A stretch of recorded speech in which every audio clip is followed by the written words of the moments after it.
Hello అండి అందరికీ. ఓం శ్రీ మాత్రే నమః. మనము ఒక 1 మంత్ నుంచి శ్రీ లలితాదేవి సహస్రనామ వైభవం శ్రీ చాగంటి గారి మాటల్లో తెలుసుకుంటా ఉన్నాం కదండి. అందులో భాగంగానే ఈరోజు పార్ట్ 12కి వచ్చేసామండి. ఇందులో ఒక్కొక్క నామానికి అర్థము విశ్లేషణ అనేది శ్రీ చాగంటి కోటేశ్వరరావు గారు మనకి చాలా బాగా వివరిస్తున్నారు. ఆయన ప్రత్యక్షంగా చెప్పినప్పుడు మనమందరం వినలేకపోవచ్చు, కానీ ఇప్పుడైతే ఈ విధంగా అయితే మనమందరం వినగలమండి. అందుకనేసే నేను ఈ ఛానల్లో పోస్ట్ చేస్తున్నాను అందరి కోసము. ఇవాళ ఇంకో నామం గురించి అయితే తెలుసుకుందాము. ఆ నామం యొక్క అర్థము విశ్లేషణ కూడా మనము శ్రీ చాగంటి కోటేశ్వరరావు గారి మాటల్లో తెలుసుకుందామండి. నిన్నటి రోజున చంపకాశోక పున్నాగ సౌగంధికల సత్కచ అన్న నామం గురించి మీకు కొంత వివరణ చేసి ఉన్నాను. కొంత అంటే ఇవాళ మొదలు పెడతావా అని అనుకోకండి, ఇంక అక్కడతో పూర్తి అయిపోయినట్టే. ఇవాళ కురువిందమణి శ్రేణి కనత్కోటీరమండిత, ఇది కూడా 16 అక్షరాలతో కూడినటువంటి నామమే. దీన్ని కూడా మధ్యలో విరవడం కానీ మధ్యలో ఆపడం కానీ చేయకూడదు, పూర్తిగానే చదవవలసి ఉంటుంది. కురువిందమణి శ్రేణి కనత్కోటీరమండిత. మీరు ఈ నామం గురించి వినే ముందు ఒక చిన్న విషయాన్ని ప్రయత్నం చేయండి వినడానికి. తల మీద పెట్టుకునేటటువంటి ఆభరణములు కొన్ని ఉంటాయి. ఎందుకని అంటే అసలు శాస్త్ర ప్రకారం అయితే ఏమిటంటే తలపాగా అని ఒకటి చుట్టుకుని ఉండాలి. అందున పండితుడైనటువంటి వాడు తప్పకుండా తలపాగా చుట్టుకుని ఉంటారు. అది ఒక లక్షణం. అందుకే నా కుండలి, నా మకుటి, నా స్రగ్వి, నాల్పభోగవాన్ అంటారు రామాయణం బాలకాండలో వాల్మీకి మహర్షి. అందుకే అసలు పండిత సత్కారము అంటే ఏంటంటే ఒక తలపాగా ఒకటి చుడతారు. అది తలపాగా చుట్టడం ఒక మర్యాద. అలాగే కంచుకములు తలకట్లును కాంచన భూషాంబరములు మెరయగ గోపకు లేతించిరి మంచి పదార్థములు కొనుచు మాధవు చూడన్. పెద్దవాళ్ళ దగ్గరికి వెళ్ళినప్పుడు తలపాగా చుట్టుకుని వెళ్తారు. అలాగే ఈశ్వర సన్నిధానంలోకి వెళ్ళి నమస్కారం చేసేటప్పుడు అవన్నీ తీసేసి నమస్కారం చేస్తారు. అది ఒక మర్యాద. అలాగే సర్వేంద్రియాణం నయనం ప్రధానం సర్వస్య గాత్రస్య శిర ప్రధానం. ఇంద్రియములన్నింటిలో కన్ను చాలా గొప్పది, అవయవములన్నిటిలో తల చాలా గొప్పది. కాబట్టి తలని రక్షించుకోవలసి ఉంటుంది. ఈశ్వరుడు అందుకే తలకి పెట్టినంత రక్షణ కవచాన్ని బహుశः దీనికి పెట్టలేదు. ఒక్క మెదడిస్తేనే ప్రపంచాన్ని తినేస్తున్నాడు. 2 కళ్ళు ఇద్దాం, 2 ముక్కు కన్నాలు ఇద్దాం, కానీ మెదడొక్కటి ఇద్దామని ఒక మెదడే ఇచ్చాడు. కానీ ఆ ఒక్క మెదడిని ఎంత జాగ్రత్త చేశాడంటే బ్రహ్మాండమైన పింక్ ఒకటి పెట్టాడు కపాలం. దీని మీద మళ్ళీ జుత్తు పెట్టాడు. అది కూడా రక్షణ కోసమనే ఈశ్వరుడు యొక్క నిర్ణయం. ఇన్నిటిని ఏర్పాటు చేసి భగవానుడు ఈ తలలోనే జ్ఞానేంద్రియములు ఎక్కువగా ఉంటాయి. పడుకున్నటువంటి వాడు పరుపు లేకపోయినా పర్వాలేదు, కానీ తలగడా ఒకటి ఇప్పించండి చాలంటాడు. అందుకని తల కింద తలగడా పెట్టుకుని పడుకుంటాం. సమానత్వం అన్నది బహుశः తల దగ్గర కుదరదనుకుంటాను నేను. అసలు సమానత్వం అంటారు, కానీ అన్ని వేళలా సమానత్వాలు ఎలా కుదురుతాయండి? రైలు ఎడుతుంటే బస్సుకి సమానత్వం అండి, గేట్ వేయిద్దంటే రైలు వెళ్ళేటప్పుడు గేట్ వేసి తీరుతారు. సమానత్వం ఎలా కుదురుతుంది? ఉంటాయి, ఎప్పుడూ ఉంటుంది లోకంలో. అదొక అర్ధరహితమైన సిద్ధాంతం. ఎప్పుడూ అలా సమానత్వం అనేది అన్ని వేళలా అన్ని విషయాల యందు తీసుకురావడం కుదరని పని. కాబట్టి తల అనబడేటటువంటి దానికి ఒక ప్రత్యేకమైన గౌరవం ఉంటుంది. కాబట్టి దాని కింద ఒక తలగడా పెడుతుంటాం. సర్వస్య గాత్రస్య శిర ప్రధానం. ఈ తలని రక్షించుకోవడానికి ఒక టోపీ అనబడేటటువంటి దాన్ని ఒకటి ఈ మధ్య కాలంలో వాడడం అన్నది అలవాటు. అది వైదిక సంప్రదాయంలో, భారతీయ సంప్రదాయంలోది కాదు టోపీ పెట్టుకోవడం అన్నది. సూటు, బూటు, హ్యాటు అనేటటువంటి 3 పాశ్చాత్యుల యొక్క సంప్రదాయం. కాబట్టి అది మన దానిలోది కాదు. కానీ తేలికైనవన్నీ పట్టుకోవడం మనకు అలవాటు అయిపోయి వైదిక సంస్కృతిని పక్కన పెట్టుకోవడానికి అలవాటు పడిపోయిన వాళ్ళం. కాబట్టి తలపాగా పక్కన పెట్టి టోపీలు పెట్టుకుంటున్నాం. కనుక టోపీ అనేటటువంటిది కాదు, తలపాగా పెట్టుకోవడం అనేటటువంటిది ఉంది. తలపాగా అందరూ పెట్టుకుంటారు. కానీ ఇప్పటికీ మీరు చూడండి, ఉత్తర భారతదేశం వెడితే కొన్ని రాష్ట్రాలలో ఉండేటటువంటి వాళ్ళు పంచె కట్టుకోవడం, లాల్చీ వేసుకోవడం ఎంత ప్రధానమో టోపీ పెట్టుకోవడం కూడా అంతే ప్రధానంగా ఉంటుంది. మీకు మహారాష్ట్రలో ఈ సంప్రదాయం చాలా ఎక్కువగా కనపడుతుంది. వాళ్ళు మల్లె పువ్వు లాంటి టోపీలు పెట్టుకు తిరుగుతుంటారు చక్కగా. బహుశా కొత్తల్లుడికి కూడా టోపీ పెడతారేమో అనుకుంటున్నాను నేను పండగకు వస్తే అక్కడ. అందుకని అక్కడ టైలర్ల దగ్గర బహుశా ఒంటి కొలతలతో పాటు తల కొలతలు కూడా ఉంటాయేమో టోపీ కూడా కుట్టడానికి. అందుకని టోపీ అనేది ఒక సంప్రదాయంగా అంతర్లీనంగా ఉంది. టోపీ వేరు, తలని రక్షించుకోవడానికి పెట్టుకునేవి వేరు. యుద్ధానికి వెళ్ళినటువంటి సైనికులు కూడా శిరస్సుని రక్షించుకోవడం కోసమని ఒక రకమైన పరికరాన్ని తగిలించుకుంటారు. దాన్ని హెల్మెట్ అంటే ఏమైనా పెద్ద దోషమేం లేదేమో, అటువంటి దాన్ని ఒకదాన్ని శిరస్త్రాణము అంటారు. అంటే శిరస్సుని రక్షించుట కొరకు ఉపయోగింపబడేటటువంటి సాధనం. ఇది అన్ని స్థాయిలలో ఉన్నవాళ్ళు అందరూ తల మీద పెట్టుకుంటారు. కానీ తల మీద పెట్టుకునేటటువంటిది కిరీటము అని ఒకటి ఉంటుంది. ఆ కిరీటము ఎవరు పడితే వాళ్ళు పెట్టుకోకూడదు. నేను కూడా కిరీటం పెట్టుకుంటానండి అంటే ఇప్పుడైతే ఒప్పుకుంటారేమో, కానీ పూర్వకాలంలో అలా ఒప్పుకునేవారు కాదు. కిరీటము పెట్టుకున్నాడు అంటే గుర్తేమి అంటే ఇప్పుడు పరిపాలకుడు అని. అందుకే అన్నిటికన్నా మూర్ధాభిషిక్తుణ్ణి చేసినప్పుడు, రాజ్యపాలనాధికారం ఇచ్చినప్పుడు ఆ తలలో ఉన్నటువంటి ఆలోచనలే ప్రజల యొక్క యోగక్షేమములకు కారకమవుతాయి కనుక ఆయన యందు విష్ణువాంశని గౌరవించి పరిపాలనాధికారాన్ని తలకి కిరీటం పెట్టేవారు. కిరీటం లేకుండా ప్రభువు సభామంటపంలోకి రాడు, కిరీటం పెట్టుకునే వస్తాడు. పరమ పూజనీయమైనటువంటి వస్తువులలో రాజ్యాధికారంలో మొట్టమొదటిది ఇది అంటే కిరీటమే. ఆ కిరీటాన్ని అంత ప్రోక్షణ చేస్తారు, అంత భద్రంగా ఉంచుతారు. దాన్ని సమంత్రకంగా తీసుకొచ్చి తల మీద అమరుస్తారు. తర్వాత రాజదండాన్ని చేతికిస్తారు. కిరీటము లేనివాడు ప్రభువు కాడు. కిరీటము పెట్టుకుని పరిపాలన చేస్తారు. కాబట్టి కిరీటం అనగా ఏమి? పరిపాలనకు గుర్తు. అమ్మవారు కూడా కిరీటం పెట్టుకుంది. కాబట్టి మనం ఏమంటున్నామంటే అమ్మవారిని చూసి, అమ్మ కురువిందమణి శ్రేణీ కనత్కోటీర మండిత, నీ తల మీద పద్మరాగమణులతో తయారు చేయబడినటువంటి కిరీటము ప్రకాశించుచున్నది, లేదా పద్మరాగమణులతో ప్రకాశించుచున్నటువంటి కిరీటమును ధరించి ఉన్నదానా. మీరొక్కటి ఆలోచించండి. పద్మరాగమణులతో కూడిన కిరీటం అమ్మవారు పెట్టుకుంటే మీకు ఒరిగేది ఏమైనా ఉందా? ఆవిడ పద్మరాగమణులతో కూడిన కిరీటమును పెట్టుకున్నది అని మీరు నామం చెప్పారనుకోండి, దీనివల్ల మీకేమైనా ప్రయోజనం ఉంటుందా? లేకపోతే ఆవిడ పెట్టుకుందని మీరు గుర్తించారా? ఇది ఎలా ఉంటుందంటే, ఇప్పుడు డాబ్ అని ఒకటి ఉంటుంది లోకంలో, అది నాకు ఇది ఉంది అని అవతలవాడు గమనించాలని ఒక తాపత్రయం ఉంటుంది. ఆయన ఒక కొత్త ఉంగరం చేయించుకున్నాడు అనుకోండి, మీరు గమనించకపోతే అవసరం ఉన్నా లేకపోయినా ఇలా ఇలా అంటాడు. అంటే ఏంటంటే ఆఖరికి ఉంగరం చేయించుకున్నారంటే బావగారు అనాలి, అన్న తర్వాత అప్పుడు మామూలుగా ఉంటాడు, ఉంచుతాడు చెయ్యి. అలా మీరు గమనించాలి అని తన డాబు వ్యక్తం అవ్వడానికి చేసేటటువంటి పరిశ్రమ అది. ఆవిడ కిరీటం పెట్టుకుంది అని మీరు చెప్పడం, ఆ కిరీటంలో పద్మరాగమణులు ఉన్నాయని మీరు చెప్పడం, ఆవిడ పెట్టుకున్నటువంటి కిరీటం యొక్క గొప్పతనాన్ని చెప్పడమా? అంతకన్నా అందులో మీకేదైనా ప్రయోజనం ఉందని వసిన్యాది దేవతల చేత అమ్మవారు చెప్పించిందా? ఈ కోణంలో మీరు పరిశీలనం చెయ్యనప్పుడు మీకు ఆ నామం వలన ఉత్తర క్షణంలో ఒరిగేటటువంటి ప్రయోజనం ఏమీ ఉండదు. ఏదో నామం చెప్పట్లేదా అంటే నామం చెప్తున్నారా, నామం చదువుతున్నారంతే.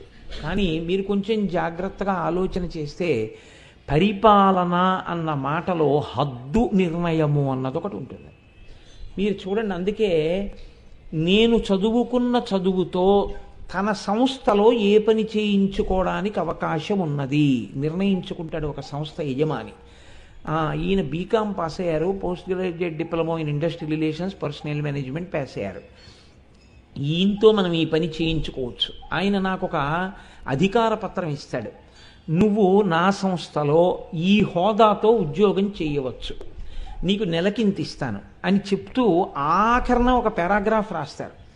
Your services are liable to be dismissed at any moment without assigning any reason whatsoever. నీ సేవలను మేము ఏ జీతం ఇచ్చి ఉపయోగించుకుంటున్నామో ఆ సేవలను ఏ కారణం చేత ఎప్పుడైనా నీకు కారణం చెప్పకుండా తొలగించగలిగిన అధికారం మేము ఉంచుకుంటున్నాం. ఇప్పుడు మీరు ఒక్క విషయం ఆలోచించండి, పరిపాలనమునందు ఆయన ఎక్కడో కూర్చుని ఉండొచ్చు, మీకు ఇచ్చిన పని ఏం చేస్తున్నారన్నది ఆయన రెండు రకాలుగా గమనిస్తాడు. ఒకటి, మీరు చేస్తున్న పని సంస్థ యొక్క ప్రయోజనానికే పనికొస్తోందా, మీ వ్యక్తిగతమైన పనికి పనికొస్తోందా? వ్యక్తిగత ప్రయోజనం కాదు. సంస్థకి వెళ్ళిన తర్వాత సంస్థ ప్రయోజనానికి మీరు పాటుపడడం ముఖ్యం. ఇది ప్రధాన లక్ష్యం. అందుకే ఎడ్విన్ బి ఫిలిపో అని ఆయన పర్సనల్ మేనేజ్మెంట్ రాస్తూ అమెరికన్ రైటర్ అంటాడు, an able personnel manager is a manager who can synchronize the individual objectives with that of the organizational objectives, simultaneously taking care of the individual needs of an employee అంటాడు. అంటే వ్యక్తిగతమైనటువంటి అభిరుచులను అవసరములను దృష్టిలో పెట్టుకుంటూ వ్యక్తిగతమైనటువంటి లక్ష్యములను సంస్థకు సంబంధించిన లక్ష్యములతో సమ్మిళితము చేసి సంస్థ ప్రయోజనములను సాధించి పెట్టుట యందు తన సిబ్బందిని నడిపించగలిగిన సమర్థత కలిగినవాడు. ఆయన నిజమైనటువంటి సమర్థవంతమైన పరిపాలకుడు అంటాడు ఎడ్విన్ బి ఫిలిపో. ఆయన ఎప్పుడో అన్నాడు, కానీ మన వాళ్ళు వసిన్యాది దేవతలు అమ్మవారిని స్తోత్రం చేస్తూనే కిరీటంలో అన్నారు. పరిపాలన అన్న మాటకు అర్థమేమి అంటే మీకు తెలియకుండానే మీ హద్దులను చూచుట. మీకు ఒక ఉద్యోగం ఇచ్చారనుకోండి, ఉద్యోగంతో పాటు అధికారం ఉంటుంది. ఇప్పుడు ఈ అధికారమును మీరు సద్వినియోగం చేస్తున్నారా దుర్వినియోగం చేస్తున్నారా రెండిటినీ యజమాని చూస్తాడు. ఏమంటే మన పని మనకి చేసేస్తున్నాడు కదా, వాడో 1000 రూపాయలు పుచ్చుకుంటే మనకెందుకు అని ఊరుకోడు. 5 పైసలు పుచ్చుకున్నా మిమ్మల్ని ఉద్యోగం నుంచి తీసేస్తారు. వాళ్ళు ఇచ్చిన జీతం తప్ప మీరు 1 కోటి రూపాయలు అవతల వాడికి సంస్థ చెల్లించవలసిన చెక్ మీరు ఇచ్చినా 5 పైసలు పుచ్చుకోవడానికి మీకు అర్హత లేదు. సంస్థ ఇచ్చిన జీతం పుచ్చుకోవడానికే మీకు అర్హత ఉంది. అది మీరు దాటినట్టు యజమాని గమనించాడనుకోండి, ఎప్పుడైనా ఉద్యోగంలోంచి తీసేయడం కాదు, కారాగారంలో పెట్టేసేయచ్చు. బహుశా నిన్నటి రోజు మీరు రిపబ్లిక్ డే ప్రసంగంలో భారత రాష్ట్రపతి ప్రసంగంలో కూడా ఈ అంశం ఇమిడి ఉంది, అవినీతిని గురించి. ఇది ఇప్పుడు చెప్పలేదు, వసిన్యాది దేవతలు ఎప్పుడో చెప్పారు. అవి మరిచిపోయి లోకం ఇవాళ కొత్తగా ప్రసంగాలు చేసుకోవలసి వస్తుంది అధికారులు. అసలు వాటిని అనుసంధానం చేసుకుంటే ఈ ప్రసంగాల అవసరాలు ఉండవు. కాబట్టి చూడండి, మీ అధికారము యొక్క హద్దు చూడబడుతూ ఉంటుంది యజమాని చేత. వీడు నేను చెప్పిన పనిని చెప్పినట్టు చేసేస్తున్నాడా, లేకపోతే వీడికి ఈ ఇవ్వడంలో చెయ్యడంలో స్వప్రయోజనాన్ని ఏదైనా చూసుకుంటున్నాడా. ఒక ఆయనకి ప్రతిరోజు ఒక 100 కోట్ల రూపాయలు చెల్లించగలిగినటువంటి అధికారాన్ని ప్రభుత్వం ఇచ్చిందనుకోండి. ఏ కారణం చేతో ఆయన ప్రభుత్వం ఇవ్వవలసిన డబ్బు ఒక 100 కోట్లు చెల్లిస్తూ ఉంటాడు, తన సంతకం పెట్టి చెక్ ఇస్తూ ఉంటాడు. ఇప్పుడు ఇది ప్రభుత్వం తరపున ఇలా ఇవ్వడానికే నేనున్నాను, ఇది ఇలా కూర్చుని ఇచ్చినందుకే నాకు జీతం వస్తోందని ఆయన ఇచ్చేస్తున్నాడు అనుకోండి, ప్రభుత్వం ప్రమోషన్ ఇచ్చేస్తుంది. ఇప్పుడు రోజు 100 కోట్లు నేను ఇస్తున్నాను కదా, కాబట్టి నేను అందులో ఒక 0.5% నేను పుచ్చుకుంటాను వాళ్ళు ఇస్తే అన్నాడు అనుకోండి, జైల్లో పెట్టేస్తాను. వాడు సంతోషంగా ఇచ్చాడండి అంటే నువ్వు పుచ్చుకోకూడదంట. Ignorance of law is no excuse. నాకు తెలియదండి ఈ విషయం అంటే కుదరదు. హోటల్లోకి వెళ్ళి బిల్లు చెల్లించాలని నాకు తెలియదండి, పెడతారు తిన్నాను అనుకున్నానంటే అంటే కుదరదు. అలాగే మీరు మీ అధికారపు హద్దుని దాటితే శిక్షించగలిగిన అంతర్లీన అధికారము ఎక్కడున్నదో అది కిరీటధారణ చేయబడినదని గుర్తు. కిరీటము పెట్టుకుని ఉన్నది అంటే కేవలము మీకు ఒక అధికారాన్ని ఇస్తుంది, శిక్షించే శక్తిని తన దగ్గర పెట్టుకుంటుంది. ఈ రెండింటి మధ్య గీసినటువంటి సరళ రేఖని, ఈ హద్దుల్ని ఆవిడ చూస్తూ ఉంటుంది. ఇది యథార్థమునకు కిరీటమునకు గుర్తు. ఇది మీరు ఇక్కడ జీర్ణం అయిందనుకోండి, మీ జీవన గతి మారుతుంది.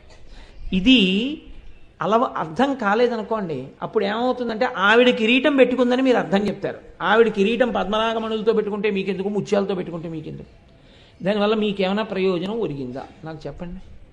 ఏమీ ఒరగలేదు. ఆయన ఆఫీసర్ గారు అనగానే మీకు 2 ఉండాలి. నన్ను జీతం ఇచ్చి పోషించేటటువంటి మహానుభావుడు కాబట్టి ఆయన మీ సీటు దగ్గరికి వస్తే మీరు లేచి నిలబడాలి. ఆయన కనపడగానే మీరు నమస్కారం చెయ్యాలి. ఆయన ఎందు విష్ణువాంశం ఉంది. 2, నేను ఏదైనా తప్పు చేస్తే నన్ను దండించగలిగినటువంటి వాడు భయం ఉంది. ఆయన యందు గౌరవము, ఆయన యందు భయము, ఈ 2 ఏకకాలమునందు ఉంటే ఆ 2 ఉండడానికి ఏ విధమైన అధికారము ఆయన యందు కేంద్రీకృతమైనదో ఆ అధికారమునకు గుర్తు ఆయన తల మీద ఉన్న కిరీటము. ఈనాడైతే ఆయన యొక్క సంతకము, ఆయన సంతకం కింద ఉన్న స్టాంపు. ఇప్పుడు రబ్బర్ స్టాంప్ వేస్తున్నాం, అప్పట్లో తల మీద ఉన్న కిరీటం దానికి గుర్తు. ఇందులో మీరు ఒక గమ్మత్తు గమనించండి. మీరు చెప్పారు బాగానే ఉందండి, ఇక్కడ వరకు మాకు అర్థమైంది, మీరు 10 మాటలు చెప్పక్కర్లేదు. ఒక ఉద్యోగి విషయంలో అతనికి ఇచ్చిన అధికారము, అతను దాటకూడనిటువంటి పరిధి, ఈ రెండిటిని చూస్తూ ఉంటాడు అధికారి. బాగుంది. ప్రపంచం విషయంలో, మనందరి విషయంలో అమ్మవారు ఎలా చూస్తుంది? నేను దీని గురించి పెద్ద వ్యాఖ్యానం చేయకుండా మీకు తేలికగా అర్థమయ్యే ప్రయత్నం ఒకటి చేస్తాను, మీరు గుర్తుపట్టేస్తారు. మీరు చూడండి, అమ్మవారు మీకు నాలుక అని ఒకటి ఇచ్చింది. మీకంటే నాకు కూడా నష్టమండి. నాలుక ఒకటి ఇచ్చింది. దేనికి ఇచ్చింది నాలుక? మీకు నాలుక ఎందుకండి అని అడిగాను అనుకోండి, నీ మొహం ఇచ్చా తెలియదా నీకంటారు. నాలుక ఎందుకు ఇచ్చింది? ఏమా దానికి ఎందుకంత భయపడతారు మీరు? నాకు ఏదైనా చెప్పడానికి. నేను మీకు ఇది చెప్తానే, రుచి చూడడానికి. ప్రధానం ఏమిటంటే నాలుక రుచిని చెప్తుంది. ఇప్పుడు మాటలాడడం అనేటటువంటిది, మాటలు రాని పిల్లవాడి నోటి మీద ఆవకాయ కారం పెడితే ఏడుస్తాడు. కాబట్టి ముందు మాట వచ్చిందా, రుచి తెలిసిందా? రుచి తెలిసింది. అంటే ప్రధాన ప్రయోజనం ఏది అంటే రుచి. రుచిని తెలుసుకోవడం నాలుక యొక్క ప్రధానమైన ఉద్దేశ్యం. మాటలాడని నాలుకలు కొన్ని ఉంటాయి లోకంలో, కానీ ఇవి రుచి మాత్రం చెప్తాయి. రుచి చెప్పని నాలుక ఉండదు, మాటలాడలేని నాలుకలు ఉంటాయి. మీరు చూడండి లోకంలో. కాబట్టి నాలుక ప్రధాన ప్రయోజనమేమి అన్నప్పుడు రుచి చెప్పుట అన్నది ప్రధాన ప్రయోజనంగా చెప్పాలి. ఆ తర్వాత మాట్లాడడం చేత ధన్యత పొందుతాడు. రుచి రెండైపోతుందండో, అది గమ్మత్తు. రుచి రెండైతే మాట.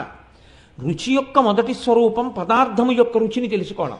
రుచి యొక్క రెండవ స్వరూపం భగవంతుని నామములో ఉన్న గొప్పతనాన్ని తెలుసుకోవడం. ఒక లడ్డు తింటే తీయగా ఉంటుంది, ఆవకాయ తింటే కారంగా ఉంటుంది, నిమ్మకాయ తింటే పుల్లగా ఉంటుంది అని చెప్పగలిగినట్టే రామనామం పలికినప్పుడు ఇంత తృప్తిగా ఉంటుంది అని చెప్పగలిగితే శ్రీరామ నీ నామం ఎంత రుచిరా, ఎంత రుచి, ఎంత రుచి, ఎంత రుచిరా. ఎప్పుడూ ఆవకాయ నిమ్మకాయ ఇవి తప్ప ఇంకోటి తెలియకపోతే వాడి ప్రారంభం. అప్పుడు రుచికి పనికొచ్చింది కానీ ఇంకో దానికి పనికి రాలేదు. అసలు ఈ రుచి ఎందుకు ఇవ్వాలి ఆవిడ? ఈ రుచి చూడడం అన్నది కానీ అమ్మవారు పెట్టలేదనుకోండి, మనకు ఒక వరం అయ్యి ఉండేది కదండి. అసలు కూరలు కొనుక్కోక్కర్లేదు, ఊరగాయలు పెట్టుకోక్కర్లేదు, చాలా సామాన్లు కొనుక్కోక్కర్లేదు. హాయిగా ఆడవాళ్ళకి ఎంత సుఖంగా ఉండేదో ఇలా ఉడికించి అక్కడ పెట్టేస్తే చాలు, తినేసేయచ్చు చక్కగాను. రుచి తెలియదు కదా, తినేద్దాం. రుచి ఎందుకు పెట్టింది ఆవిడ? మీరు బాగా గమనించండి. పడిశం పడుతోంది అనుకోండి, డాక్టర్ గారు అంటారు కొంచెం పుల్లటివి తినండి, విటమిన్ సి ఉంటుందంటారు. ఇప్పుడు విటమిన్ సి పుల్లటి పదార్థంలో ఉన్నది అని పులుపు అన్నది మీకు ఎవరి వల్ల తెలుస్తుంది? నాలుక వల్లే తెలుస్తుంది. ఏ పదార్థమునందు ఏ పోషక శక్తి ఉన్నది అన్నదాన్ని, పోషక శక్తిని రుచి ద్వారా చెప్తారు. ఏమంటే మీకు జీర్ణశక్తి కొంచెం తగ్గింది, పాలు తాగండి, కమ్మటివి తినండి అంటారు. మీకు రక్తపోటు ఎక్కువగా ఉంది, మీరు కమ్మటి పదార్థాలే తీసుకోండి తప్ప కారంతో ఉన్నవి పులుపుతో ఉన్నవి తినకండి అంటారు. రుచితో చెప్తారు. ఇప్పుడు మీరు ఇది తినవచ్చు ఇది తినకూడదు అని దేని చేత నియంత్రించుకుంటారు? నాలుక చేత నియంత్రించుకుంటారు. ఇప్పుడు అమ్మవారు నాలుక ఎందుకు ఇచ్చినట్టు? మీరు జాగ్రత్తగా ఆలోచిస్తే మీ ఆరోగ్యమును జాగ్రత్తగా ఉంచుకోవడానికి ఇచ్చినట్టు కదండి. మీరు చాలా జాగ్రత్తగా మీరు గమనిస్తే నాలుక దేని కొరకు ఇచ్చినది? అందుకే ఈశ్వరుడే వైద్యుడిగా ఉంటాడు లోకంలో. ప్రథమో దైవ్యోభిషక్. లోపల అనారోగ్యం వస్తే ఈ అనారోగ్యం ఇది తినకుండా ఉంటే నీకు ఉండదు అని డాక్టర్ గారు చెప్తారు. అందుకే మందు పథ్యము రెండు చెప్తారు. మందు జబ్బు తగ్గిస్తుంది, మళ్ళీ పటమరించకుండా పథ్యం చెప్తారు. ఈ ట్యాబ్లెట్ వేసుకోండి బీపీ తగ్గుతుంది. పులుపు తినకండి మళ్ళీ రాకుండా ఉంటుంది. పులుపు అంటే ఏమిటండి డాక్టర్ గారు అని అడిగారు అనుకోండి, నా ప్రాణం తినకండి, అవి కూడా నేను ఎక్కడ చెప్పనంటారు. పులుపు అంటే మీకు తెలిసి ఎలా తెలిసిందండి? నాలుక అమ్మవారు రుచి చెప్పగలిగిన శక్తితో ఇచ్చింది కాబట్టి తెలిసింది. ఇప్పుడు మీరు కొంచెం జాగ్రత్తగా ఆలోచించండి. నాలుక దేని కొరకు వచ్చింది? మీ ఆరోగ్యమును నిలబెట్టుకొనుట కొరకు వచ్చింది. ఇది ఆవిడ మీకు ఇచ్చిన ఉద్యోగంతో పాటు ఇచ్చిన అధికారం. ఏమిటి అధికారం?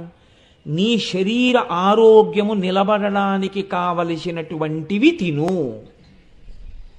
అమ్మవారు రుచి తెలుసుకుని బతుకు అన్నది అందుకు. నువ్వు 1 కోటి రూపాయలైనా రోజు చెల్లించు అనే అధికారం ఇచ్చింది ప్రభుత్వం. ఎలాగో రుచి తెలుసుకుని అనుభవించగలిగిన శక్తి అమ్మవారిచ్చింది. అధికారంతో ఆవిడ ఎందుకు ఇచ్చిందంటే నీ శరీరాన్ని జాగ్రత్తగా ఉంచుకోవడానికి. నువ్వేం చేస్తున్నావు? పరిధి దాటుతున్నావు. ఈ రుచికి తాదాత్మ్యత చెంది ఆరోగ్యాన్ని విస్మరించి రుచి కోసం తినడం మొదలెడుతున్నావు. ఇప్పుడు ఆవిడేం చేస్తోంది? నీకు ఒకదాని కొరకిస్తే నువ్వు ఒకదాని కొరకు లోకంలో ఉన్నవన్నీ తినేస్తున్నావు. అవన్నీ నువ్వు తినేయడానికి ఇవ్వలేదు. నీకు ఎంతవరకు అవసరమో అంతవరకు తిని ఆరోగ్యం నిలబెట్టుకోవడానికి ఇచ్చాను, అదే పనిగా తింటున్నావు. కాబట్టి ఇప్పుడు ఆవిడేం చేస్తుంది? తినకుండా ఉంచుతుంది మిమ్మల్ని. అదే వైద్యుడితో చెప్పిస్తుంది, నువ్వు ఇది తింటే చచ్చిపోతావు అంటుంది. చచ్చిపోవడం అంటే ఇది పోతుంది అంతే, వాడికి వెంటనే భయం మానేస్తాడు. ఇప్పుడు వాడికి రుచి ఇష్టం లేదని మీరు అనుకోకండి, వాడు రుచిని గెలిచి మానలేదు. మీరు లడ్డు ఎందుకు తినరండి ఇప్పుడు అన్నారు అనుకో, నా ప్రారంభం అండి షుగర్ అంటే షుగర్ లేకపోతే తినేస్తాడు. షుగర్ ఉంది కాబట్టి తింటలేదు. ఇప్పుడు ఏం చేసింది ఆవిడ అంటే, విచ్చలవిడిగా నువ్వు ఏ ఇంద్రియాలను ఈ జన్మలో లేకపోవచ్చు, ఆ పాపం గత జన్మలలో ఉందన్నమాట. ఎక్కడో ఇంకొకరు తినవలసిన దాన్ని కూడా ఇంకొకరి పెట్టకుండా నువ్వు తినేసినవి ఏ ఉన్నాయో అవి ఈ జన్మలో కొంత ఆవిడ తగ్గించేస్తుంది, నీకు తీసేస్తుంది. కాబట్టి ఇప్పుడు దాన్ని నువ్వేం చేయాలి? ఈశ్వర ప్రసాదం చేయాలి. ఈశ్వర ప్రసాదం అనుభవించినటువంటి డయాబెటిక్ పేషెంట్ ఏమంటాడంటే, ఈ తీపి నాకెందుకండి, నాకు అసలైన రుచి నాకు తెలుసు అంటాడు. అధరం మధురం వదనం మధురం మధురాధిపతే మధురం మధురం. నేను కృష్ణుడి పాదాలు చప్పరిస్తున్నా, నా తీపి ముందు ఈ తీపి ఎంత నాకు అక్కర్లేదంటాడు. ఇప్పుడు ఆయనకి ఈ తీపి వదిలిపెట్టేయడంలో తృణప్రాయంగా వదిలేస్తాడు. ఆయన్ని షుగర్ బాధించిందని మీరు అనుకుంటున్నారా? ఆయన పడితే కదా బాధ ఆయనకి. ఆయన పడని బాధ షుగర్ ఎలా బాధ పెడుతుంది? అందుకే జ్ఞానికి వ్యాధి, జ్ఞాని వ్యాధికి సాక్షి. జ్ఞాని వ్యాధితో మమేకం కాడు, అజ్ఞాని వ్యాధితో మమేకం అవుతాడు, జ్ఞాని వ్యాధికి సాక్షిగా ఉంటాడు, అంతే తేడా. ఇది గత జన్మలలో చేసిన పాపం ఈ జన్మలో జ్ఞానానికి హేతువు చేస్తుంది ఆవిడ. గత జన్మలలో చేసిన పాపానికి ఈ జన్మలో చేసిన పాపానికి నువ్వు హద్దు మీరిన దానికి శిక్షగాను వేస్తుంది ఆవిడ. కాబట్టి ఇప్పుడు ఏమైంది? రసేంద్రియం శరీర పోషణకి ఉపకరణం. నువ్వు హద్దు మీరితే నీ బాధకి కూడా హేతువు. నీ కుటుంబాన్ని పోషించుకోవడానికి ఆ ఉద్యోగం, సమాజంలో ఈయన ఫలానా అధికారిని 10 మంది చేత నమస్కరింపబడడానికి హేతువు. నువ్వు హద్దులు మీరావు. ఉద్యోగంలో లంచాలు తింటే ఈయనేనంటే 6 నెలలు జైల్లో పెట్టారని చెప్పారు. ఉద్యోగంలో ఈ మధ్యకాలంలో మిమ్మల్ని అధికారంలోంచి తీసేశారు, మీ ఇంట్లో బంగారం బిస్కెట్లు బయటపడ్డాయని పేపర్లో పడింది, మీరేనేంటి అన్నాడు అనుకోండి. పెళ్లి సంబంధానికి వెళ్ళేటప్పటికి సిగ్గుతో తలంచుకుంటాడు. ఎక్కడొచ్చింది తేడా అంటే, అధికారం ఇచ్చిన వారెవరో అధికారము యొక్క హద్దులు దాటినప్పుడు గమనిస్తున్న వారు కూడా వారే. అది కిరీటం అంటే. ఈశ్వరుడు శరీరమునందు కామం ఇచ్చాడు మనస్సుకి. మీరు జాగ్రత్తగా ఆలోచించండి. ఒక ఆయన అడిగాడు, అసలు మనస్సుకి కామం అన్నది ఉండి ఉండకపోతే అసలు ఇన్ని అల్లర్లు ఎందుకు జరుగుతాయండి లోకంలో? ఇన్ని మానభంగాలు, ఇంత వెర్రి చూపులు, ఈవి టీజింగులు, ఇవన్నీ ఎందుకుంటాయి? అసలు కామం అన్నది ఇవ్వకపోతే గొడవ వదిలిపోయేది కదండి. ఎందుకు ఇచ్చినట్టండి ఈశ్వరుడు? ఇవ్వడం ఎందుకు, అది శత్రువు అండం ఎందుకు అన్నాడు. శత్రువు చేసుకున్నవాడివి నువ్వు, ఈశ్వరుడు దాన్ని నీకు ఇచ్చింది స్నేహితుడిగా ఇచ్చాడు. కామం దేనికి ఇచ్చాడంటే, నీ వంటి ప్రాణిని నువ్వు వేరొకరిని సృష్టించడానికి ఇచ్చాడు. ఆ కామం ఉంది కాబట్టే నువ్వు పితృరుణం తీర్చుకుంటున్నావు, నీ వంటి ఇంకొక ప్రాణిని సృష్టిస్తున్నావు. రఘుమహారాజు గారి గురించి కాళిదాసు గారు రఘువంశ కావ్యం రాస్తూ శ్లోకం చెప్పారు. త్యాగాయ సంభృతార్థానాం సత్యాయ మితభాషిణాం యశసే విజిగీషూణాం ప్రజాయై గృహమేధినాం. ఇది రఘుమహారాజు గారి గొప్ప అన్నారు. త్యాగాయ సంభృతార్థానాం రఘుమహారాజు గారు సంపాదిస్తాడు. ఎందుకు? దానం చేయడానికి. సత్యాయ మితభాషిణాం తక్కువ మాట్లాడతాడు. ఏం మాటలు రావా? ఎక్కువ మాట్లాడితే ఏమైనా అసత్య దోషం వస్తుందేమో అని ఎక్కువ మాట్లాడ్డాడు. యశసే విజిగీషూణాం మహారాజు కాబట్టి కీర్తి ఉండాలి, అందుకని దండయాత్ర చేస్తుంటాడు. ప్రజాయై గృహమేధినాం గృహస్థాశ్రమంలో ఉన్నాడు. ఎందుకు? తనలాంటి ప్రాణులను తాను కనాలి కాబట్టి భార్యలతో కలిసి సంసారంలో ఉన్నాడు. ఇప్పుడు ఈ కామమునకు ఒక హద్దు ఉంది. ఈ కామాన్ని మీరు మీ స్నేహితుడిగా వాడుకుని మీ ధర్మపత్ని యందు కామాన్ని ఉంచుకుంటే అది మీకు పురుషార్థమైపోయింది. మీ పితృరుణం తీరడానికి, మిమ్మల్ని ఉన్నతలోకాలకి పంపడానికి కొడుకనేటటువంటి అర్థమును కటాక్షిస్తోంది. అమ్మవారు కామమును ఇచ్చింది కదా అని దాన్ని విశృంఖలత్వంలోకి తీసుకెడితే, రామాయణంలో అమ్మవారు అంటుంది, ఈ బలం ఎంతకాలమో తెలుసా రావణ? నీ మలము మూత్రము నువ్వు విసర్జించగలిగినంత కాలమే అంది. ఒకనాడు అమ్మవారు ఏం చేస్తుందంటే, శక్తినిచ్చానని కదా తిరిగావు, ఇప్పుడు 2 శక్తులు తీసేస్తున్నాను ఇచ్చిన దాన్నే కాబట్టి. నీ మలము నీవు వెళ్ళి విసర్జించలేవు, నీ మూత్రము నీవు వెళ్ళి విసర్జించలేవు, వేరొకరు తీయవలసి ఉంటుంది. అంతే, అయిపోయింది వాడి బతుకు. బస్, నేను ఇంక చెప్పక్కర్లేదండి. భార్య అయినా సరే అలా చూసి ఓ 2 నెలలు చేస్తారు, 3 నెలలు చేస్తారు, ఇంకా విసిగెత్తిపోయి అంటారు, అబ్బా ఇంకా ఇంత బాధపడే కన్నానండి. అప్పుడు నువ్వు బతికున్నట్ట చచ్చిపోయినట్ట? ఇచ్చిన శక్తిని సద్వినియోగం చేసుకుని ఉంటే పువ్వు వెళ్ళిపోయినట్టు ఈ లోకంలోంచి వెళ్ళిపోయి ఉండుండేవాడివి. వెళ్ళిపోవడం ఎలాగో తథ్యం కాబట్టి. అందుకే అన్నీ తెలుసున్న వాడికి అమావాస్య మరణం, ఏమీ తెలియని వాడికి ఏకాదశి మరణం అని ఎందుకు వచ్చిందో తెలుసా అండి? ఏమీ తెలియని వాడికి ఒక్కటి తెలుసు, భగవంతుడి పట్ల భక్తితో బతకడం. అందుకని వాడు హద్దు మీరలేదు.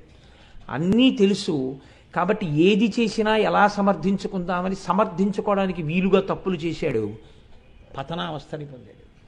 కాబట్టి నీ ప్రవర్తనకి ఒక నియతి ఉన్నది. నీకు ఏది ఇయ్యబడినా అందులో అమ్మవారి అనుగ్రహాన్ని నువ్వు ఎంతవరకు వాడుకోవచ్చో తెలుసుకుని వాడుకో. మించి వాడుకుంటే ఉత్తర క్షణంలో అమ్మవారు శిక్ష కూడా వెయ్యగలదు. ఎలా వెయ్యగలదో, కనత్కోటి రమండిత, కిరీటం పెట్టుకుంది, ఖబర్దార్ ఏమనుకుంటున్నావో, ఆవిడికి అన్నీ తెలుసు. ఏమండి, కిరీటం పెట్టుకుని ఎక్కడో కూర్చుంది కదా, ఇక్కడనే చేసేవి ఎలా తెలుసు? చిత్రంగా ప్రతి చోట కూర్చుని గుప్తంగా రాసుకుంటూనే ఉంది. కాబట్టి ఆవిడే చిత్రగుప్తుడు. నువ్వు మనసుతో ఏం చేస్తున్నావో కూడా ఆవిడికి తెలుసు. ఎంత నిజాయితీగా ఉంటున్నావో ఆవిడికి తెలుసు. పై వాళ్ళకి తెలియకపోవచ్చు, ఆవిడ అన్నీ రాస్తుంటుంది. ఏది వదిలిపెట్టదు, చక్కగా వేస్తుంది శిక్ష. వేసినప్పుడు బాధపడతావు. కాబట్టి ఇచ్చినది నువ్వు సంతోషించడానికే ఇచ్చింది, నువ్వు సుఖపడడానికే ఇచ్చింది. ఆవిడ ఉద్దేశ్యం నువ్వు సుఖపడాలని. అమ్మ వండింది నువ్వు తినాలని, నీకు ఇచ్చింది నువ్వు అనుభవించాలని. కానీ ఒక నియమంలో అనుభవించమని ఇచ్చింది. దేనికైనా ఒక నియతి ఉంది.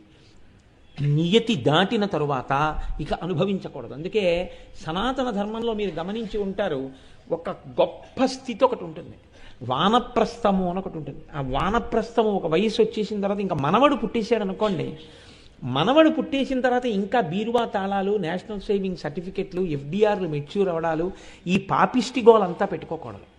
అన్నీ ఇచ్చేసి వానప్రస్థమని నువ్వు ఎక్కడికో వెళ్ళిపోలేకపోతే కొడుకున్న చోట హాయిగా నువ్వు ఒక్క గది కట్టుకొని, కొడుకున్న చోటుకి కూడా వెళ్ళలేరు కొంతమంది. ఎందుకు వెళ్ళలేరు? ఖచ్చితంగా అభిజాత్యవి.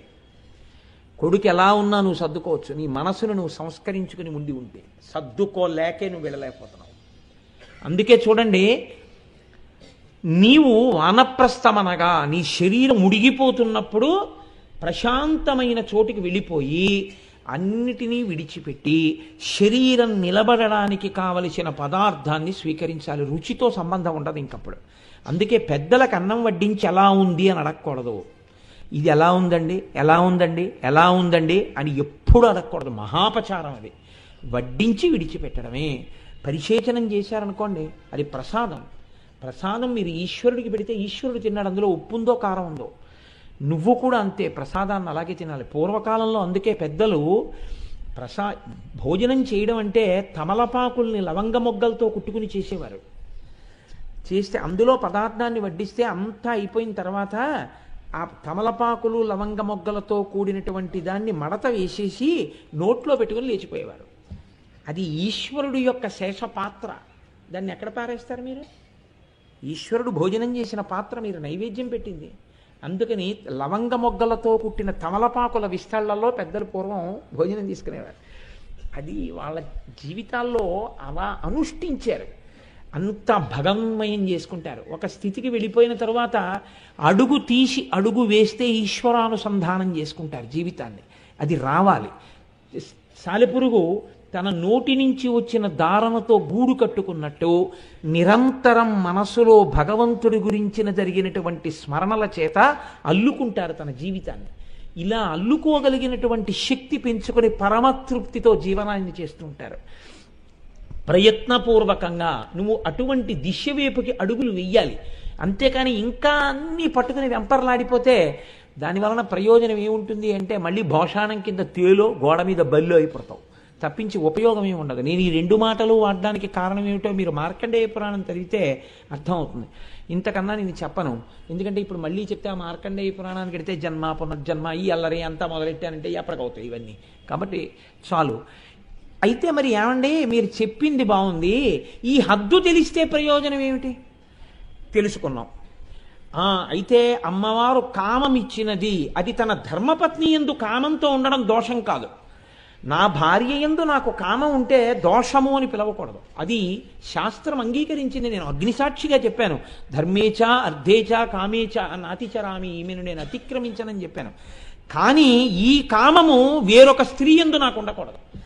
ఎవరైనా కావచ్చు, వయస్సుతో సంబంధం లేదు. ఎవరినైనా గురువుగారు అని నన్ను పిలిచారనుకోండి, వెంటనే నేను వాళ్ళలో ఎవరిని చూడాలంటే నా కూతుర్నే చూస్తానంతే. ఆమె ఎంత వయస్సు నాకు అనవసరం, ఆవిడ నా కూతురు. నా బిడ్డ ఎలా ఉంటుందో ఆమె యందు నేను ఆ భావనతోనే ఉంటాను, అంత విశాల హృదయంతో.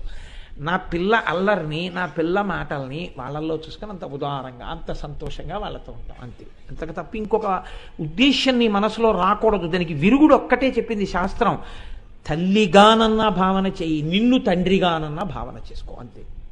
విరిగిపోతుంది కామం, దాని చేత ఉద్ధరింపబడతావు. అయితే బాగుంది, నిజమే. కామమునకు హద్దులో వాడుకోవడం చెప్పారు, నాలుకని హద్దులో వాడుకోవడం చెప్పారు. ఇలా హద్దులను శాస్త్రం నిర్ణయం చేస్తుంది. ఇప్పుడు నేను అన్నింటినీ చెప్పుకుంటూ వచ్చాను అనుకోండి, మళ్ళీ అది అవదు. వచ్చిన నా బాధ ఏమిటంటే అసలు నేను ఈ లలితా సహస్రంలో 10 నామాలు చెప్తానా అని బెంగొస్తుంది నాకు. అందుకని ఇప్పుడు ఈ హద్దు మీరు తెలుసుకుంటే ఏమవుతుందంటే ఉద్ధరింపబడతారు. హద్దు దాటిపోయారనుకోండి పతనం అయిపోతారు. పతనం అయిపోకుండా హద్దు తెలుసుకుని ఏం తినాలో అది శరీరాన్ని పోషించుకోవడానికి తింటున్నాం. అయితే మోక్షం వచ్చేసిందండి. చాలా సాత్విక ఆహారం తీసుకుంటాడు, మితాహారం తీసుకుంటాడు, భగవదర్పితమైన ఆహారాన్ని తీసుకుంటాడు. నాలుక కోసం తినడు, శరీరాన్ని ఆరోగ్యంగా ఉంచుకోవడం కోసం తింటాడు. దీనివల్ల మోక్షం వచ్చిందా అని అడిగారు.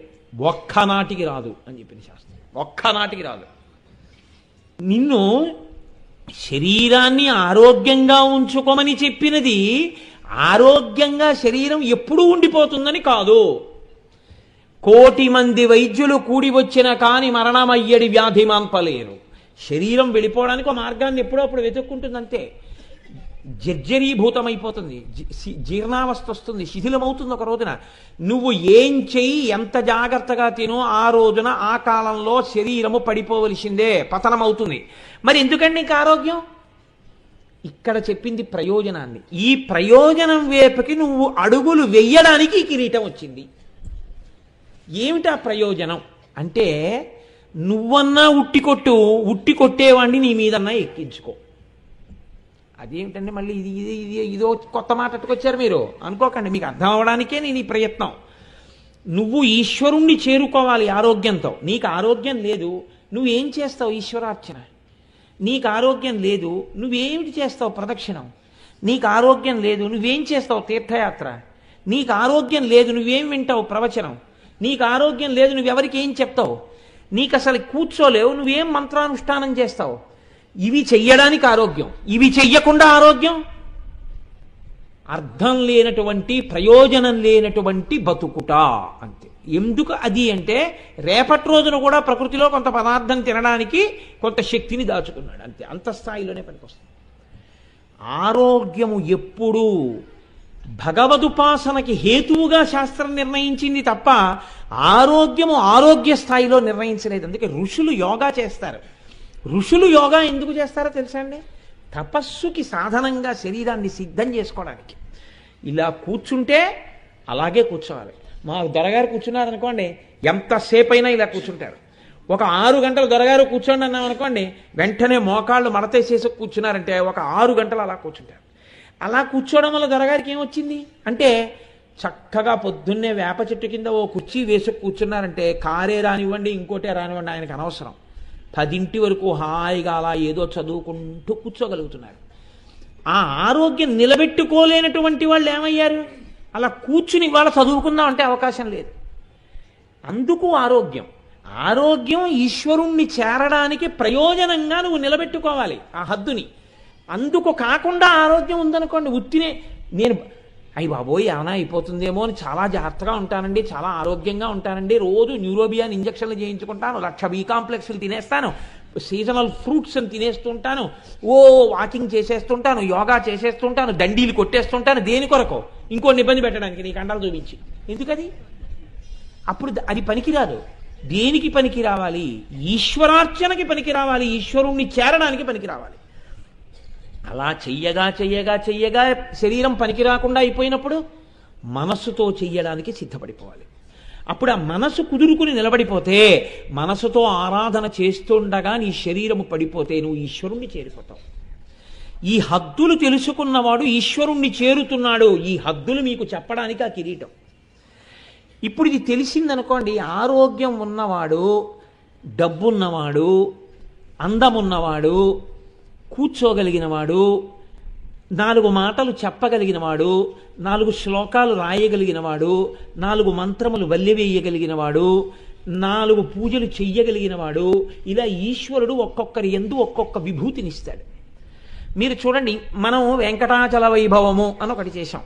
వెంకటాచల వైభవం కోటేశ్వరారు చేశారా? వెంకటాచల వైభవం దొరగారు చేశారా? వెంకటాచల వైభవం గోపాలకృష్ణ గారు చేశారా? వాళ్ళు ముగ్గురు చేసుకోలేదు. మీరు నేను అందరం కలిసి వెంకటేశ్వరుణ్ణి సేవించుకున్నాం. అందులో ఒకడు ముందు నించున్నాడు, పేరు వాడిది, కానీ అందరూ సేవించారు, వాడి ద్వారా అందరూ సేవించారు. కోటేశ్వరారు ప్రవచనం చేశారు, కోటేశ్వరరావు గారు అందులో ప్రధాన పాత్ర వహించారని మీరు అనుకోవచ్చు, గోపాలకృష్ణ గారు ప్రధాన పాత్ర వహించారని మీరు అనుకోవచ్చు. గోపాలకృష్ణ గారు తన కొరకు చేసుకోలేదు, గోపాలకృష్ణ గారు మనందరి కొరకు చేశారు. ఈశ్వరుడు ఎంచుకుంటాడు అలాంటి వాళ్ళని.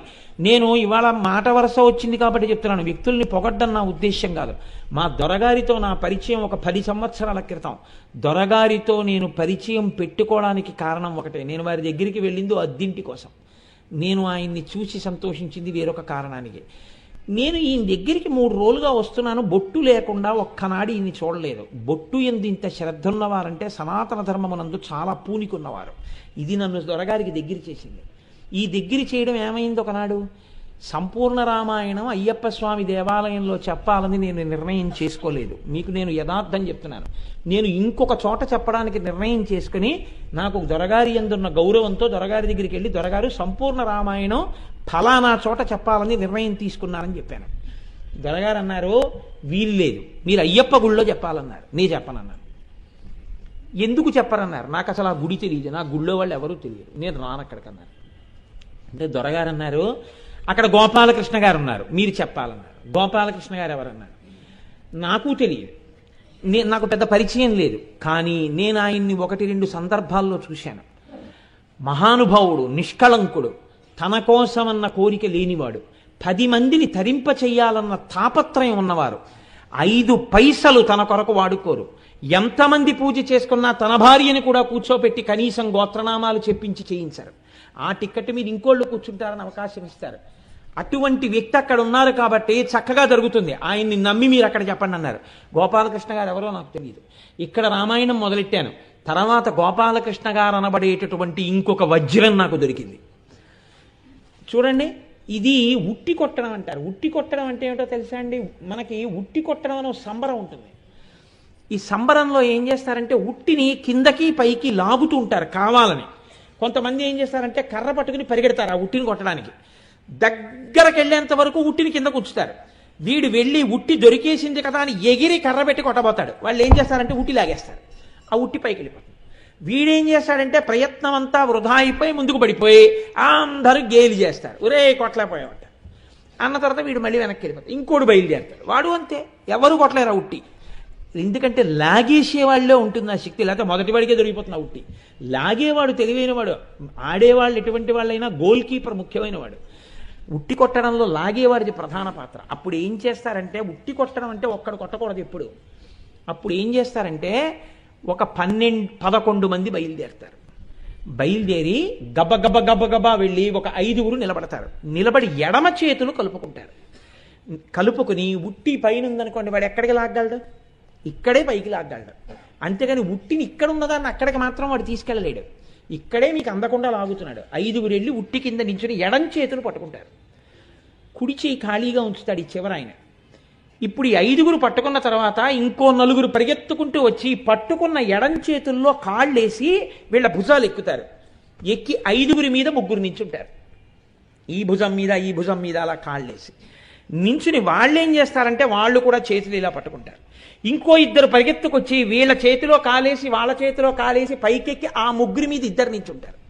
ఇప్పుడు ఆ 2 మీద ఒకడు నించోవాలి. వాడి ఈ చేతుల్లోంచి ఎక్కడం ఈ కుడి చేతులు ఇలా పెడతారు. పెడితే మెట్లు ఎక్కినట్టు వాడు వాళ్ళ భుజాలు పట్టుకుని వాళ్ళు కదలకుండా స్తంభాలలో నిలబడిపోతారు. వీడు ఏం చేస్తాడంటే ఈ కుడి చేతి మించి మెట్లు ఎక్కినట్టు ఎక్కేసి ఆ పైన 2 మీద 2 భుజాల మీద నిలబడతాడు. ఇప్పుడు వాడికన్నా ఉట్టి కిందకుంటుంది. ఇప్పుడు వీడు ఎక్కగానే ఉట్టిని లాగిన వాడిని చూసి నవ్వుతారు అందరూ. ఇప్పుడు లాగే ఎక్కడికి లాగుతావో. అప్పుడు వాడు ఏం చేస్తాడంటే అలాగే నిలబడతాడు. ఈయన ఏం చేస్తాడంటే ఉట్టి కొట్టేస్తాడు. పెరుగు పాలు అందరి మీద పడతాయి అందులో ఉన్నవి. అప్పుడు అందరూ జేజేలు కొడతారు. వీళ్ళు జాగ్రత్తగా ముందు పైవాడు దిగే లోపల ఉట్టి కొట్టేశామని కింద 5గురు కదలరు. మీరు గమనించాలి. పైవాడు మళ్ళీ కిందకు వచ్చేస్తాడు. తర్వాత 2 వచ్చేస్తారు. తర్వాత 3 వచ్చేస్తారు. తర్వాత 5గురు కదులుతారు. సనాతన ధర్మం యొక్క గొప్పతనం ఏంటంటే మనం ఇంద్రియాలని ఎలా వాడుకోవాలో తెలుసుకుని చెయ్యి కలుపుకోవాలి. అందుకు భజన వచ్చింది, అందుకు కీర్తన వచ్చింది, అందుకు ప్రవచనం వచ్చింది, అందుకు సామూహిక కార్యక్రమాలు వచ్చింది. అందరం కలిసి ప్రయాణించాలి. అందరం చెయ్యి పట్టుకుంటే ఉట్టి కొట్టిన వాడు ఎవడో ఒకడే కొడతాడు. కానీ వీళ్ళు లేకపోతే వాడు ఉట్టి కొట్టలేడు. కాబట్టి వాడంటాడు వీళ్ళందరి వల్లే నేను ఉట్టి కొట్టానంటాడు. వాడు ఉట్టి కొట్టగానే వీళ్ళందరూ సంతోషిస్తారు, చూసేవాళ్ళు సంతోషిస్తారు. ఒరే ఈ 11 మంది భలే కొట్టారా కలిసి అంటారు. కదలకుండా వీళ్ళు నిలబడ్డారు కాబట్టి పైవాడు కొట్టాడు. వీళ్ళు కదిలిపోతే వాడు కొట్టలేడు. అలా ఒక్కొక్క ఉత్సవంలో ఒక్కొక్కడికి పేరు ప్రఖ్యాతులు వస్తాయి. వాడిది కాదు గొప్ప. కింద కదలకుండా నిలబడినటువంటి వాళ్ళు 10 మంది ఉన్నారే వాళ్ళది గొప్ప. వాళ్ళు లేకపోతే వాడు కొట్టలేడు.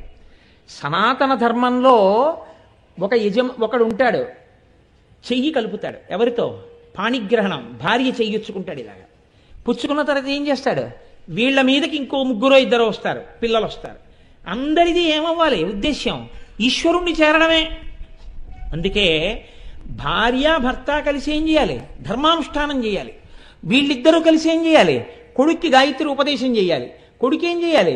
గాయత్రి అనుష్ఠానం చేయాలి. ఆ కొడుకు కూతురుని ఏం చేయాలి? చక్కగా కన్యాదానం చేసి ఒక అల్లుడిని తెచ్చుకోవాలి. ఇలా పెరగాలి 11 మంది. అప్పుడు చెయ్యి పట్టుకోవాలి. పట్టుకుంటే పెద్ద ఆయన ఏం చేస్తాడు? ఉట్టి కొట్టేస్తాడు. ఈయన ఉట్టి కొట్టేశాడంటే ఈయన తడిసిపోయాడు పెరుగులో, అంటే ఈయన చేరిపోయాడు పరబ్రహ్మంలో. ఇప్పుడు తరువాతి వాడి వంతు వస్తుంది, వాడు ఉట్టి కొట్టేయాలి. తర్వాత వాడి వంతు వస్తుంది, వాడు ఉట్టి కొట్టేయాలి. అందరూ ఏం చేయాలి? అందరూ ఉట్టి కొట్టాలి. అందరూ ఉట్టి కొట్టడానికి మిగిలిన వాళ్ళందరూ ఏం చేయాలి? చెయ్యి పట్టుకుంటూ ఉండాలి. ఇది పరంపర. ఈ కొట్టడం నేర్పేవాడు ఉండాలి, వాడి పరంపర వెడుతుండాలి. 2 పరంపరలు ఏకకాలంలో వెళ్ళాలి. ఒకటి గురు పరంపర, ఒకటి సాధక పరంపర. అందుకే మనం గురు నమస్కారం చేశామనుకోండి, సదాశివ సమారంభాం శంకరాచార్య మధ్యమాం అస్మదాచార్య పర్యంతాం వందే గురు పరంపరాం. మామూలుగా సంసార పరంపర చెప్పామనుకోండి, ఏదో మా తాతగారు, మా నాన్నగారు, నేను, కనీసం 3 తెలిసి ఉండాలి. తాతగారి పేరు కూడా నాకు తెలియదండి అన్నాడు అనుకోండి, పరమదోషం అన్నమాట లోకంలో. అందుకని ఇది తెలిసి ఉండాలి. అలాగే ఒక శిష్యుడికి తన గురువు, ఆ గురువుకి ముందు గురువు, ఇవి తెలిసి ఉండాలి. కాబట్టి ఇది సనాతన ధర్మమునందు ప్రధాన ప్రయోజనము. ఏది ప్రధాన ప్రయోజనము? ఉట్టి కొట్టుట. అంటే మీకు తేలికగా అర్థం అవ్వడం కోసమని మనకి ఏవి ఉట్టినే పెట్టలేదండి. ఉట్టి కొట్టే ప్రక్రియ దీనికి వచ్చింది. ఉట్టి కొట్టే ప్రక్రియలో మీరు చెయ్యి కలపడం ప్రధానం. అంతేకాని ఈ 5గురిలో ఉన్నవాడు ఒరే నువ్వెందుకు కొట్టాలి నేను కొడతానని చెప్పి దెబ్బలాడుకున్నారు అనుకోండి, ఎవరు కొట్టలేరు. ఎవరి హద్దుల్లో వాళ్ళు నిలబడతారు, ఎవరు కొట్టాలో వాడు పైకెక్కి కొట్టేస్తాడు. అలా అందరం ఎవరి యొక్క హద్దుల్లో వాళ్ళ ఉండి హద్దులు తెలుసుకుని చెయ్యి కలుపుకున్నాం అనుకోండి, కలుపుకుంటే ఈ హద్దు తెలుసుకుని ఈశ్వరార్చన వైపుకి అందరం ఏకోన్ముఖమైతే అందరం చేరేది ఈశ్వరుణ్ణే. ఈ హద్దు తెలుసుకోకపోతే వాడు తాను పాడవడమే కాకుండా ఉట్టి కొట్టే వాళ్ళని కూడా పాడు చేస్తాడు. ఎందుకని? ఒక్క దుర్మార్గుడు 5గురిలో ఉన్నాడు అనుకోండి, ఒరే వీడికి పేరు వస్తుందేమో అనరా, వీడు 10 మందిలో నవ్వుల పాలు అయ్యేటట్టు చేద్దామని కొట్టే వేళటికి కదిలిపోయి భుజం వదిలేసాడు అనుకోండి, అందరూ కింద పడిపోతారు. వంశంలో ఒక్క పాతకుడు పుట్టాడనుకోండి, ఊర్ధ్వలోకాల్లో ఉన్న పితృదేవతలు కూడా కింద పడిపోతారు. ఉట్టి కొట్టడం మీ జీవన ప్రక్రియని మీకు చెప్తుంది. అందుకే మన వాళ్ళు గోకులాష్టమి నాడు ఉట్టి కొట్టండి అంటారు. ఉట్టి కొట్టడం అంటే అది ఉత్తినే చేసే ప్రక్రియ కాదు, మీకు జీవితంలో ఒక గొప్ప పాఠాన్ని చెప్తుంది.